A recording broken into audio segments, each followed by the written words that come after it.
Hello everyone, welcome to GametechUK and this video, which is about Busbound.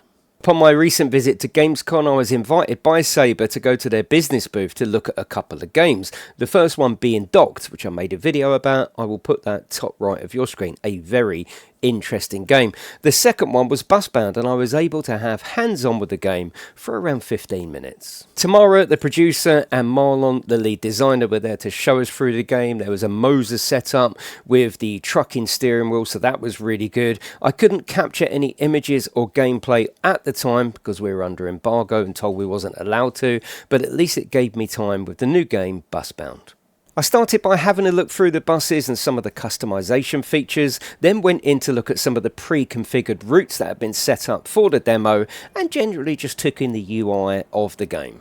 Once your bus is selected, it's quite interesting that you can turn multipliers on or off from here. Things such as turning the speed limiter off, adding more points for a perfect stop, helping customize the routes to your liking. I was told whilst trying out the game that Busbound is looking to concentrate more on the driving side of the sim, which was music to my ears, as concentrating on setting up routes in the previous bus simulator games was never a favourite part of mine. It was always about the driving.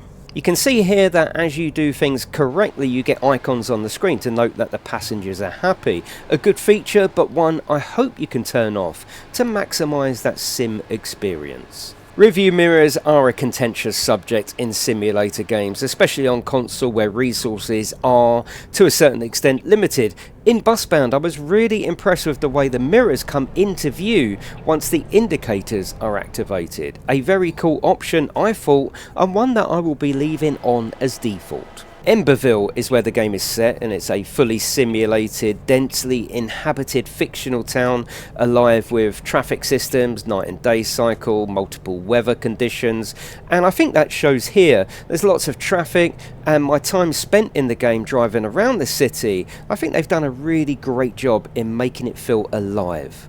One feature I enjoyed was passengers with bicycles. Before they enter the bus, they store the bike on the front.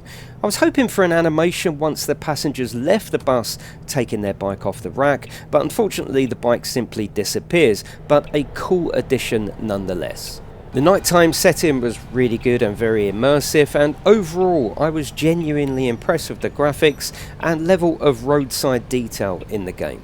The rain in Busbound is actually really impressive. I also like the way not everyone has an umbrella. My only negative here is that passengers were walking into the bus with the umbrella still up, causing some clipping. It'd be much better if they put it down before entering, although just to be clear, this is a pre-release version, so that may change. One of the features I'm most looking forward to is how your bus routes help shape the city as a whole, changing rundown mundane areas into places people want to visit, of course via bus. This will give Busbound a unique edge over its competitors. There isn't a specific release date yet, only a mention of 2026, so probably early part of next year. And of course it's going to be available for current gen consoles, Xbox Series S and X, PlayStation 5 and of course PC. But I came away from the demo completely impressed, probably more so than I thought I was going to be, and I can't wait for the release and to play it here on the channel. And of course, as I get more news, I will be bringing it here to the GameTech channel, so be sure to be subscribed. Before you go from this video, I would love you, like Capri, to go down into the comments section. Just let me know what you thought of what you saw. But that is it everyone. Thank you very much for watching my video, and I will see you in the next one.